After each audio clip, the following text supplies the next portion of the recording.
Great. Thank you, Erica. And hi, Lynette and Peter. Great to see you again. I'm really excited about our discussion today on a very relevant and a timely topic, AI in supply chain. Supply chain management is not a new topic, but with the rise of AI, the market is demanding smarter supply chain solutions all the time. And technology providers are driving supply chains resiliency, agility, predictability in their offerings. So I think kicking off our discussion today, the first question to the both of you, both of our speakers, what are some of the business and or operational challenges that are specific to supply chain space, and what are the big issues that most companies are facing? I think maybe Peter, we'll kick it off with you to start the discussion here today. Well, first and foremost, thanks very much for having me here, and it's great to be able to share some of our observations that we've got. I'm very lucky. I get to work with supply chain organizations right around the world in all sorts of different industries. My background's actually in the mining industry. The last 5-6 years, I've actually been spending a lot of time in consumer products, so kind of almost an opposite industry, and really being able to observe the way that they manage their supply chains, the way that they think about their supply chains, and the way that they apply data and technology to business and operational problems. So it's always a great intersection between those two pieces. And of course, data and technology are here. If they're not solving a business or an operational problem, we're not getting value out of that. So I think looking at the big picture is a great place to start. And recent world events, I think, also really help us to shape the way that we think about the business, the business and operational problems. We talk a lot about COVID right now, but if we wind the clock back just a couple of years, climate change, political and social unrest, trade restraints, oil price shocks, the world, the supply chains that we exist in have been in a really significant state of flux, of dynamics, and honestly in fragility, I think for at least the past kind of 2 to 3 to 4 years. And I think what we're seeing is that organizations, as dynamics in our supply chain become more of the norm, then organizations really do look to technology to help solve some of the challenges that they have. So kind of 3 mega trends that I think we see as most evident right now, and these are not tied to any one particular industry over another. I think that these are 3 general trends that we see in the marketplace. Number 1 is the need to serve as individual consumers in a scalable way, but also an efficient and an effective way. We call this the supply chain of one. Mass individualization. And mass individualization, I think, has its genesis in very much a kind of a consumer perspective, but we're seeing mass individualization now in manufacturing, discrete manufacturing, industrial machinery. Configure to order becomes much more of a prevalent topic for our customers. Componentization, the integration of design with manufacturing, logistics, and service become really big topics for us. So number 1, the need to serve as individual customers in a scalable, efficient, and effective manner.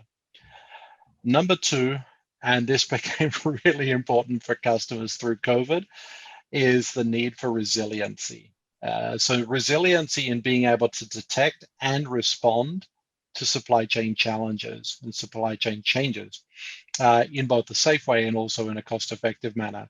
We see this on both the demand side and on the supply side of supply chain. Supply chain obviously has both elements that you need to be able to bear in mind.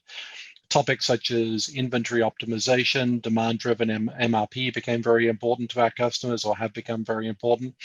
And leveraging machine learning, pattern detection, augmented intelligence, especially for decision support, have become topics that we speak a lot about. The third is really interesting, having worked in a number of different industries. So it's the need to differentiate on factors other than price or product. So speed and time to market, critically important in 2021. The ability to drive down your cycle time between product design through to product distribution and time to getting your first revenue.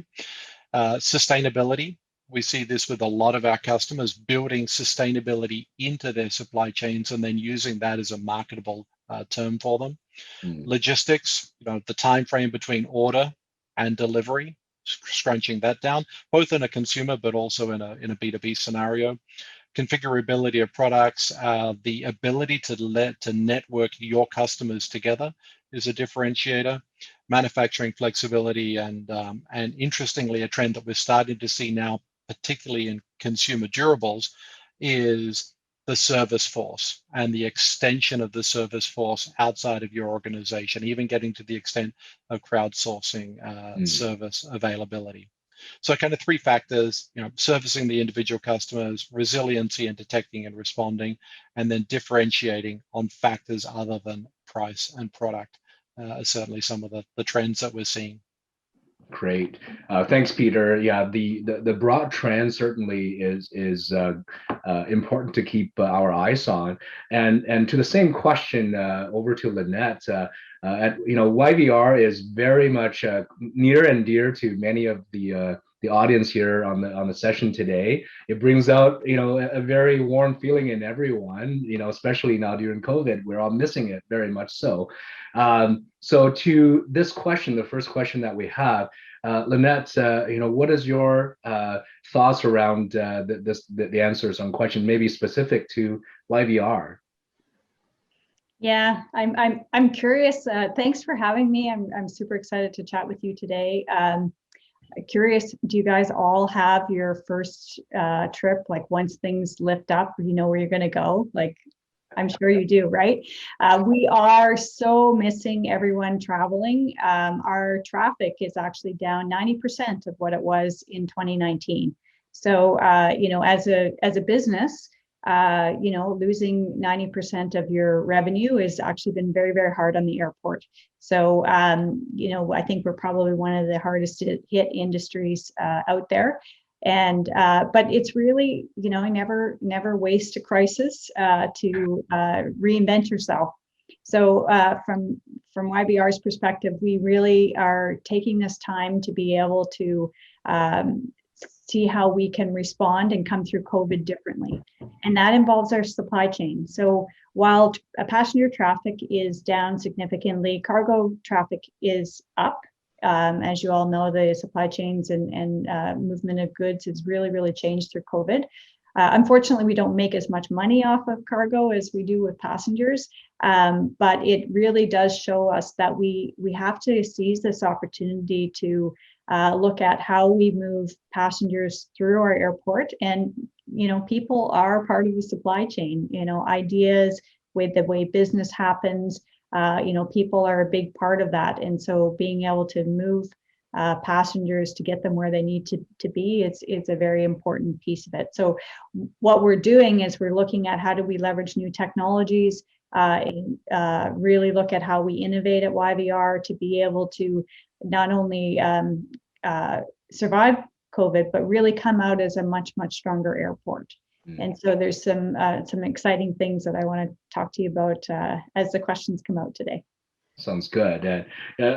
Perfect. It's let's dive a little bit deeper. I think the YVR story is very, as we said, very close to home, and we all are very curious. So as many companies move to a digital supply chain and look for ways to innovate, what are the biggest opportunities that you see, Lynette and Peter? We'll start with Lynette, that for AI and machine learning to play a role, and what are the ways that they can make a positive impact in your operation, improving efficiency, revenue, safety, and etc.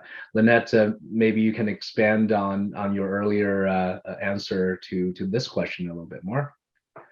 One of the things that we're doing here, one of the few places that we're actually investing any money is in our digital twin. So we are building a digital twin. It will be of our airside, our ground side operations inside the terminal, and cover all of the Musqueam territory around Sea Island. And with that, we see that we're going to be able to use it to improve our decision making. So how passengers move through the terminal, we don't know what the post, I don't know if there's going to be a post-COVID, but when we get back to whatever our new normal is, what are the restrictions going to be in place? How will testing impact the flow of passengers? What are going to be the requirements at the border? All of these things, social distancing, all of these are variables in how we move people through the terminal. And right now, while there's hardly anyone going through, we're able to handle it. But when we start scaling, and I know all of you will want to start flying immediately when you can, how do we know we can handle it? And so using the digital twin to be able to model that out and use AI and machine learning to look at those different scenarios is very, very key to us opening up again. So right now we're about to have a look at our first minimal viable product, which is about situational awareness of how passengers would move through the terminal, and use that for modeling and understanding how we'll scale back up again. Fantastic. That's awesome. Definitely want to keep an eye on that as things are moving towards quote unquote normal. And Peter, what's your thought around the biggest opportunities that you see for AI and machine learning to play a role in supply chain? Yeah, I think it's a super exciting time right now for AI, machine learning, IoT within the supply chain space. I can sometimes refer to this domain as being a solution looking for a problem for the last little while.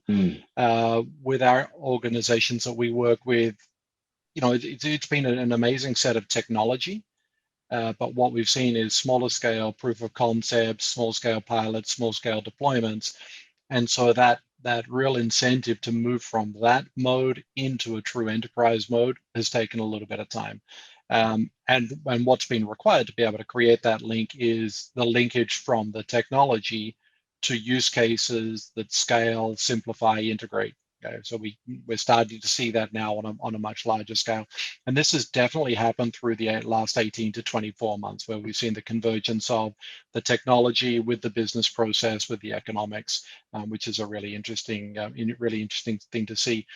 We also see the prevalence of kind of consortiums in industry, and automotive industry is a great one for this, where they, I think, have really driven a lot of the opportunities for leveraging machine learning, IoT, and augmented intelligence within their industry. So for us, or for me, I think three opportunities that we see. Number one is predictability. Okay, so leveraging big data, leveraging machine learning, and looking at streams of data, masses of data from different sources in a demand sensing kind of a scenario, a supply chain planning scenario, also in a maintenance scenario.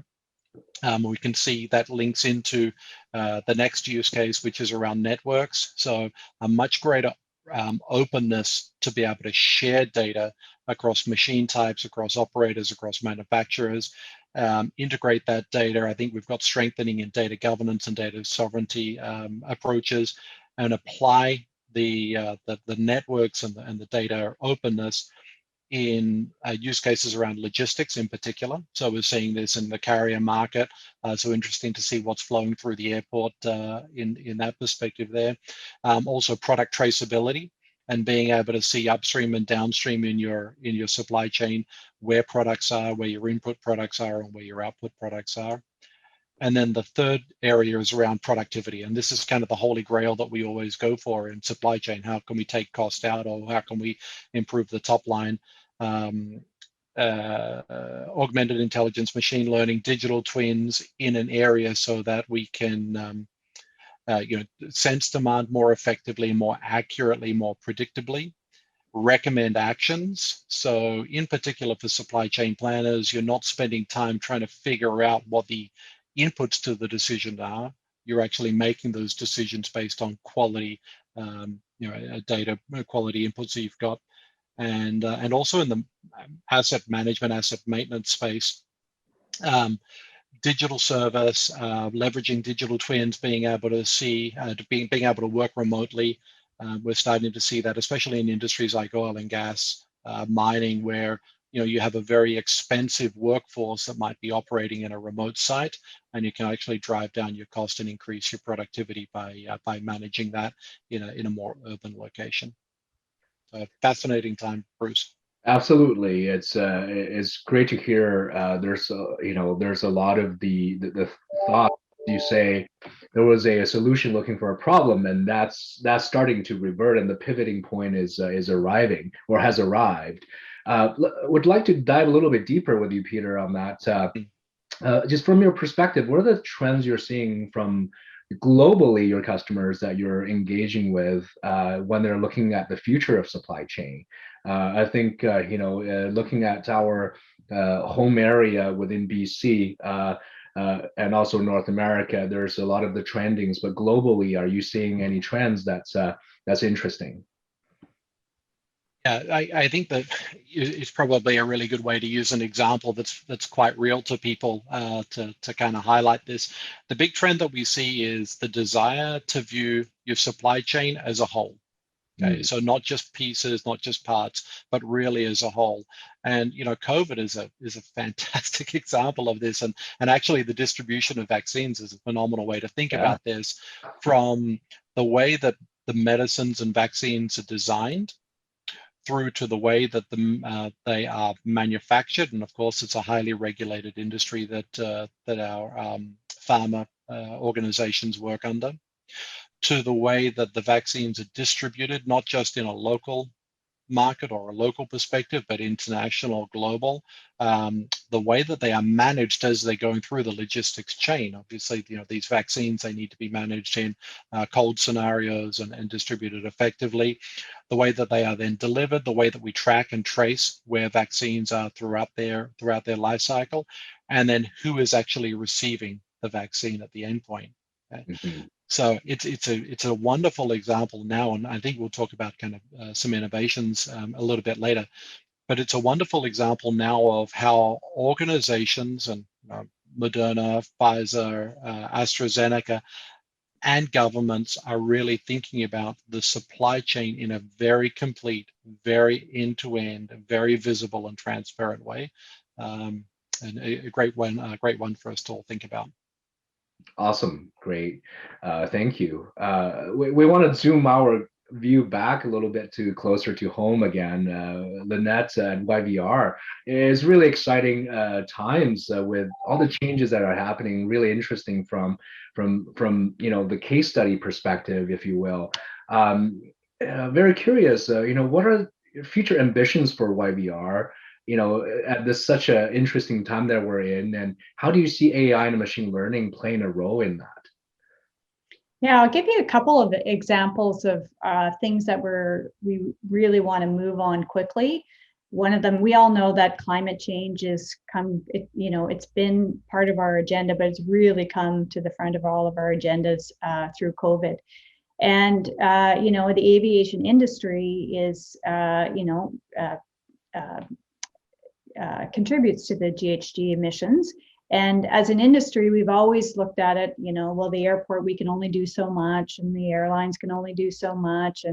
And to Peter's point, no one's looked at it across the supply chain.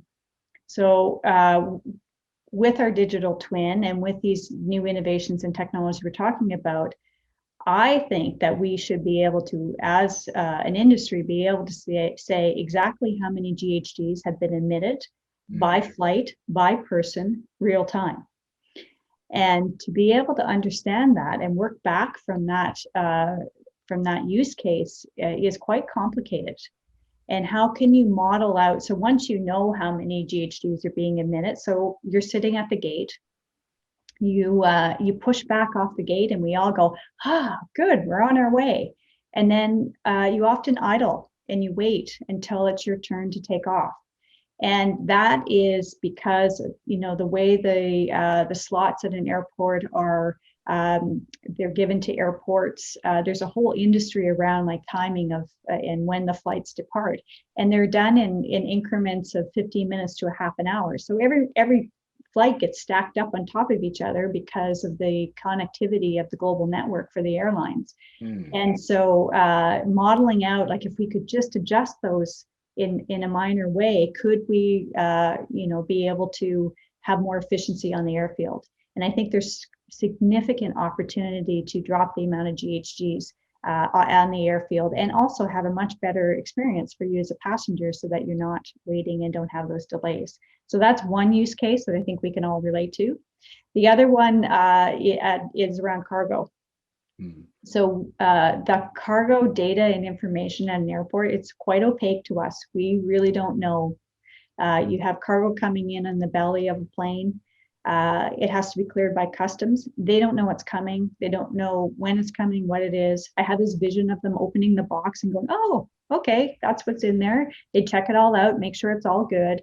And, you know, they close up the box, and then there's a truck waiting, probably late, or maybe it's early and it's idling there. It's just really, really old, lots of manual, like filling out forms 24 times as it goes through the whole process.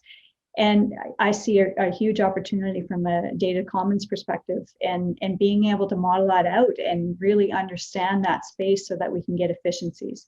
Now, the number of stakeholders that we'd have to get on board to do that is massive. Yes. And so again, to Peter's point, that people are starting to look across the supply chain. We would have to start with some baby steps on this, but we're really trying to figure that out. And then the third one is around drones. You know, drones are, what role will drones play in last mile delivery from a cargo perspective?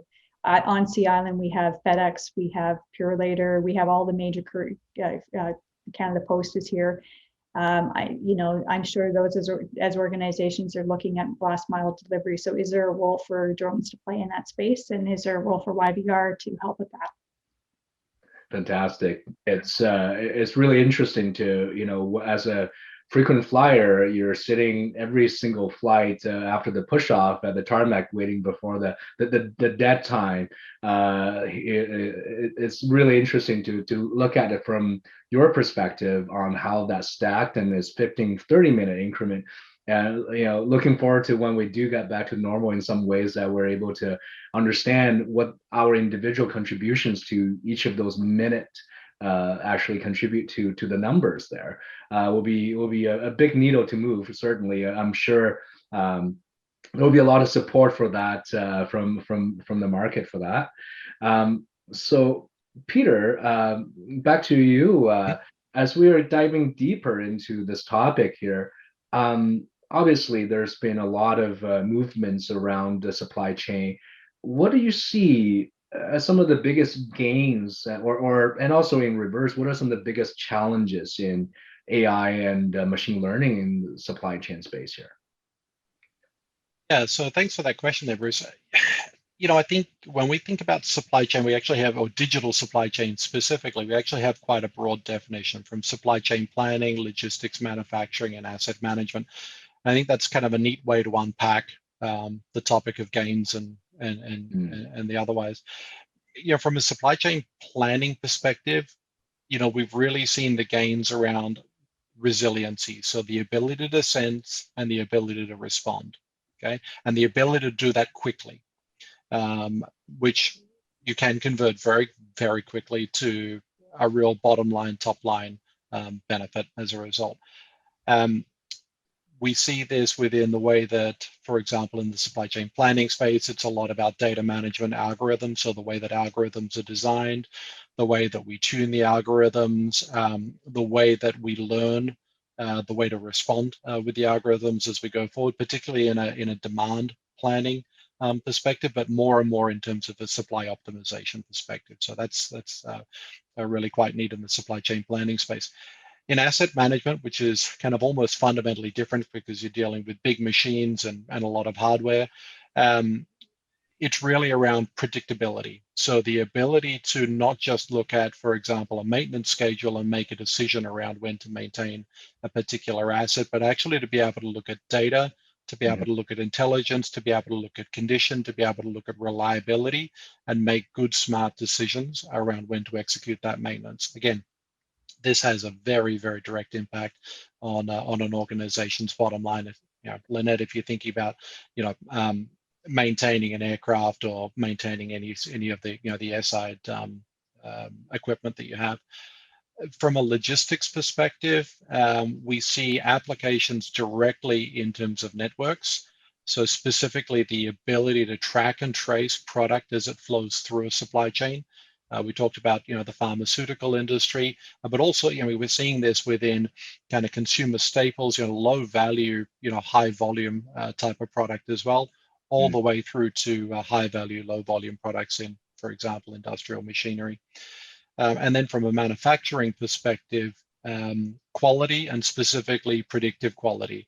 So the ability to be manufacturing a particular piece of equipment, assemble that piece of equipment, and have the machine itself make on-the-fly quality decisions, and integrate those quality decisions back into your production scheduling. Great. Yeah, it's quite fascinating with the amount of data that is actually required to move these type of new functions or solutions. I can only imagine, Lynette, at YVR, the amount of not only digital and also hard assets that that is being managed to be able to achieve that. So speaking of data, it's something that's really close to home to our team here at Launchpad. We move data, we integrate data, we drive a lot of that side of the technical solution for our customers. From a data perspective, it is critical as an input to any of the AI solution. So how do you make use of internal or third-party data to help with your supply chain data modeling? You talk about the digital twin, and also, Peter, you just mentioned about the different asset predictability. How does that look like for you, Lynette, from the data perspective? We were quite fortunate at YVR. I have an incredible team here from our BI. Our BI team is really, really strong. It's a small but mighty team. And we have some really good tools in place. And more importantly, they're like really good thinking around data and how to use it. So when we went and we worked with our business partners, our operations people, to figure out, okay, what's our first use case on the digital twin, we had to really look at the data. What do we have? What don't we have? Where are the gaps? How are we going to fill those gaps? What does it look like? And that was quite an exercise. So there's a foundational piece on that we're spending as much time on getting that foundation right as we are developing the actual use case and the application, the visual part of the digital twin. So you can imagine we have the largest building in BC. So as we look at more and more use cases, whether or not they're moving passengers through the terminal or they're for understanding where to build things from a construction perspective and how to move walls and adjust things, you can imagine that it's quite complicated. We have some parts of the terminal that we have full BIM data, the business information management data that comes with the construction, so our new Pure D that we've built. It's fantastic. But we have other parts of the terminal that is, built in the dark ages, which is, not that long ago when it comes from a data perspective. So how do you knit all that stuff together to get a full picture? And in some cases, we'll use that construction data that we have. In other cases, we'll be using 3D modeling and using LiDAR capture and high fidelity photography to be able to do that. We've done flyovers of all of the areas, and then we're doing things inside the terminal. And so really looking at your use case, like what's the problem you're trying to solve, and then work back and say, okay, what data do we need? How can we kludge something together? Because you will be kludging and figuring it out. And how do you make that work to get what you need? It's never going to be perfect, and it's never going to be 100% across. So that's important to keep in mind. Then when I talked about things, about at the gating, the GHG emissions, we start getting into we have to work with the Air Canadas of the world and understand how we get, it's called MLAT data. I don't even know what MLAT means, but MLAT data keeps track of when the flights are in the air, when they land on the airfield. There's NAV Canada data. So there's tremendous amounts of data that have to come together to do these use cases that I've talked about. And of course, you have to have the governance over top of all of that to make sure that you're protecting all that data and using it appropriately. So the data piece, lots of work, very, very important. It's never going to be 100%, but you got to roll up your sleeves and get it done. Yeah, and you touched on a couple of very interesting points there. Certainly YVR is almost a kind of melting pot where a lot of not just only the data, but also the various degrees of data governance, as you mentioned, is coming together and merging together and formulating that solution. And the second piece is all the old and the new, right? The new parts of the building versus the old parts of the building. Are you seeing a trend also recently in, say, machine suppliers, different brands, say Boeing, the airlines, or maybe even equipment, that suppliers that are providing this type of data more so nowadays? It's really interesting because, we've had lots of conversations with the airlines in years gone by, and we said, well, we need data from the airlines. And they go, well, why do you need the data?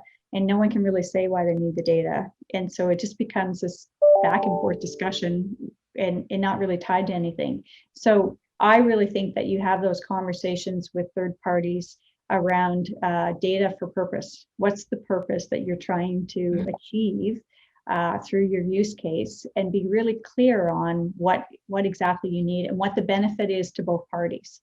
If people don't see that there's a benefit to them with sharing your data, they're not going to give you data. Why would they?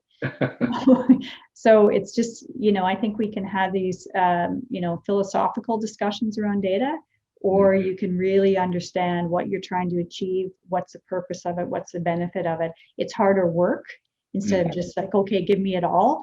But it's a better way to work with your different partners and make sure that you're driving value all the time in the work that you're doing. It sounds like you got quite the uplift, and also uniting all the different voices and governance and directions and the data.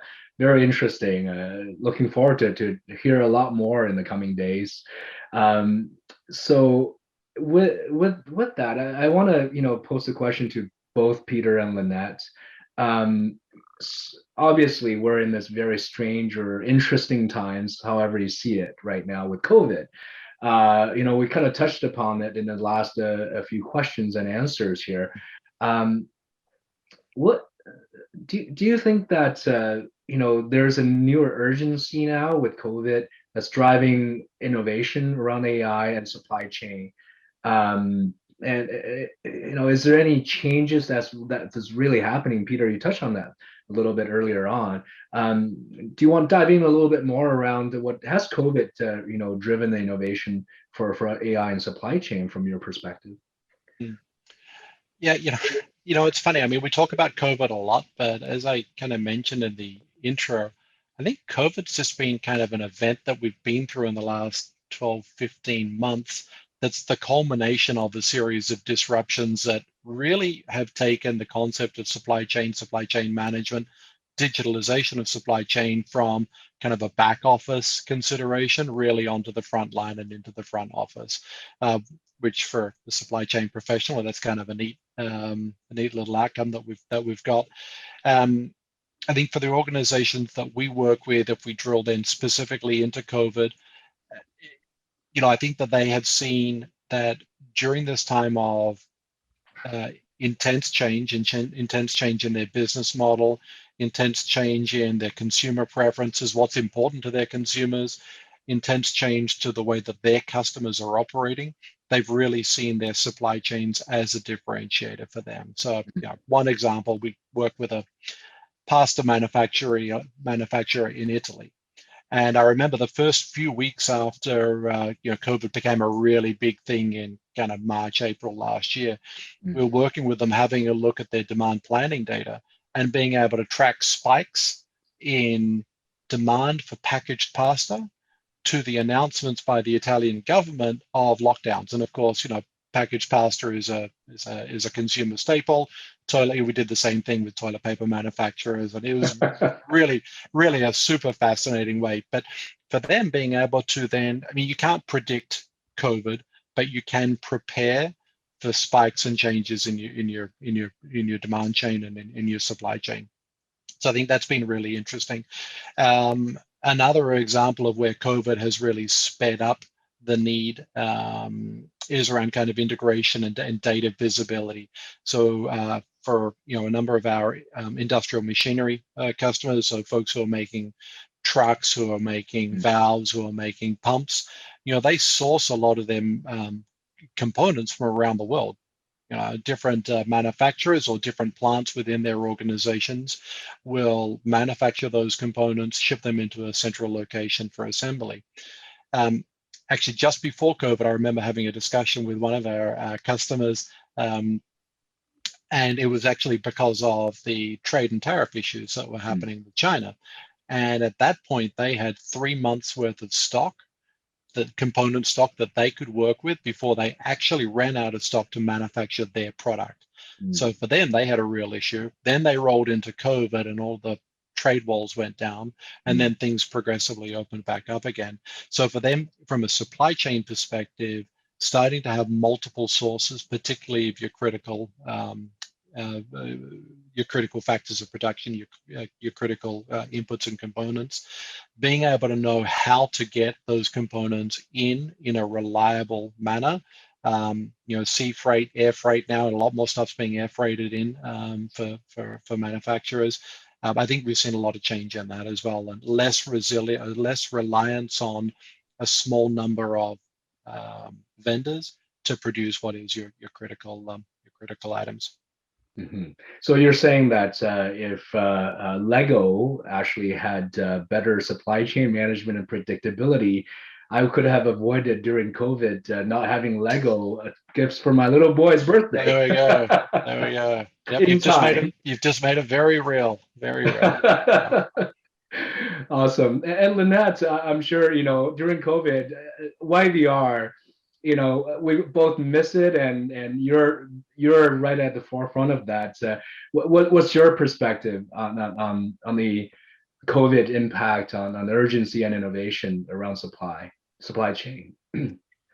Yeah, I mean, as an airport, we play a really big role in the economy of BC and the region. And it's becoming really clear what that role is. I mean, we never really think about it that way, right? How ideas come together and people come together to create things and moving around from a business perspective. And so through COVID, we really see that we have a role to play in driving the local, regional business economy. And with that, and as some of the use cases that I've talked about are the challenges, it's like they're big challenges. They're chunky. We can't figure these out on our own. So we are going to be launching Innovation Hub at YVR. And the idea behind the Innovation Hub is to have people come in and partner and work together to solve problems for airports potentially, or use the twin to try out their products. We're a small city. There's not very many technologies that you can't trial at an airport. And so having those kind of labs, and I call it a digital makerspace, to be able to test things out, I think is really important, and will help companies within the local region be able to grow their businesses potentially. So if they can come and work with us and develop a product that works for YVR, they probably can sell it to other airports around the world. So we're in very early days of this idea, but BCIT has started a IoT program, and instead of building a lab at BCIT for their sensors and IoT initiatives, they're going to use the airport. They're going to be part of our Innovation Hub to be able to test and trial and have students. So the Innovation Hub will be available for students. It'll be available for startups, mid-sized companies, as well as large companies.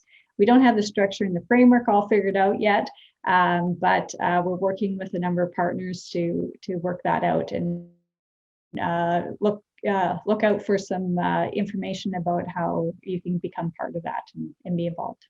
Fantastic. It's always fascinating and fantastic whenever businesses and the academia and the government can all work together to drive this type of initiatives. Looking forward to hearing more about that plug. So I want to go to some of the questions. I think there's a couple of great questions here from the audience. One is from Abraham. I'll continue, Lynn. I think that's directed at you. How does this innovation impact the passengers? I believe this innovation is around maybe the digital twin at YVR and initiatives that you guys are taking at YVR. Lynette.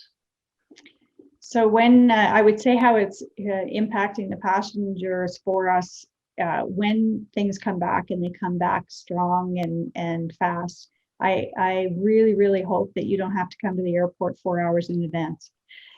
And you're not stuck in really, really long queues and you have an absolute horrible experience at our airport.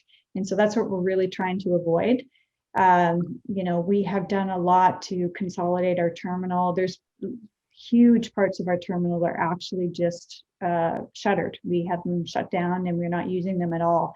So to be able to respond back and as quickly as we think it will happen, we're seeing that in the US. Their domestic market is opening up and the airports are trying to keep up with it, and being able to model that and be ready for when it's the right time to open up travel. I think all of these technologies that we're talking about will be really important. Absolutely. Our team is already talking about probably being away for the next 3 months as soon as it opens up. So there'll be a lot of use of YVR. Yay! And also another question from Louis F. How can AI be used for supply chain traceability and transparency? I'll field this one to Peter. How's that? Oh, yeah, thanks for that question. So I might just kind of take it from a broader perspective than AI. So product traceability, trackability kind of has its origins in really, I think, in kind of regulated, management of product. If we think in the pharma industry around being able to understand where drugs are out into the field and being able to recall them if you need to. In Europe, we have legislation around tobacco products and serialization of packages so that they know how cigarettes are being distributed. So that's kind of I think the origins of traceability and trackability maybe have more of a negative context. Where we are seeing trackability and traceability now is actually emerging into a little bit of a differentiator, which I think is pretty cool. So kind of two thoughts there. Number one is around, you just think about yourself. You order something on Amazon, you want to know where that package is as it goes through from, being picked off the warehouse, being shipped, where it goes through and its different levels of shipping. Our ability as consumers to be able to understand where a package is as it goes through that chain is completely different today in April 2021 than it was even in April 2020. That the pace of change is so quick. So that trackability, that traceability from a consumer perspective. The other differentiator that we see, and this is very evident, particularly in the consumer space, is around upstream traceability of where your products are coming from. So, in the food industry, this is around food provenance. So, where has your coffee bean come from?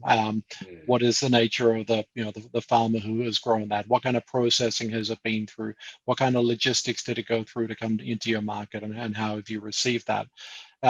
We have seen, I guess, some interesting, I would call them kind of pilots or proof of concepts using blockchain for food provenance, which has been really interesting to see. Hasn't hit, I think, enterprise scale as yet. The other differentiator around provenance that we've seen is in the domain of social purpose, sustainability, and slavery. So, if you're a garment manufacturer, being able to, or the consumer of a garment manufacturer, being able to look upstream in that manufacturer's supply chain, know where the garments, the materials had their origins, what are the factories, what are the ratings on the factories, what are the working conditions like in the factories, where do they source their labor from, how are they using water, how are they using energy, and being able to pull that through into the consumer choices that you make every day around, where that jacket's come from, where that pair of shoes has come from. So really quite a fascinating, fast evolving domain for us. Fantastic. Thank you, Lynn and Peter. Is there any other questions from the audience? I think there's one. We'll take one last one, and from the audience. I think this one is at you, Lynette. When do you foresee the innovation lab at YVR launching, Lynette? End of May, early June. End of May, early June. Fantastic. And then it's coming out very quickly. Yes, and it will grow over time. So we're going to start small and then grow over time. So awesome. Yeah, it's already end of April, so a couple more months. Keeping the team busy. Great. I think we're coming up towards the tail end of our discussions here. Some great insights, and there's a lot of information and ideas and thoughts shared here. I want to close our discussions here, Lynette and Peter, with one last question. What advice would you give to our group here, how they can make the best use of AI and machine learning in their platforms and their systems? Lynette, won't you kick us off on the parting thoughts? Yeah, it's interesting as technology people, we can get really immersed in, the actual technology and what we're doing. We should always remember that what we're building for, what the problems we're solving is all about people. And it's not just about, creating something that's really cool. I always say from an innovation perspective, our success measure is whether somebody adopts it and uses it. And if they don't adopt it and use it, it's probably there's something getting in their way, whether or not they don't see the value or it's not quite hitting the mark for what they think they need. And so those people skills and those relationships and understanding how you collaborate and understand those business problems that people are trying to solve, I think you have to put as much weight in that in your career as you do the technical skills, and that will serve you well. Fantastic. Wise words. Thanks, Lynette. And Peter, over to you. Your parting thoughts on our discussions today to leave with our audience. Yeah, thanks, Bruce. Actually, in a similar vein to Lynette, being able to have those people skills critically important, but also I think the business acumen, and make sure that you're tying, the great technology, the great ideas into an application, a use case that really does create value, value for an organization, value for our communities, value for the planet. Being able to articulate what that value is and have a value-based discussion really is a great way to set yourself apart. Fantastic, and thanks, Peter, and thank you both for a great discussion today on this very cool topic. And I hope everyone in the audience today in the group was able to take away a few very bright light bulbs with them. And also, I want to thank BC Tech for creating this opportunity for sharing the thoughts and the great discussions here today. So, Erica, back to you. You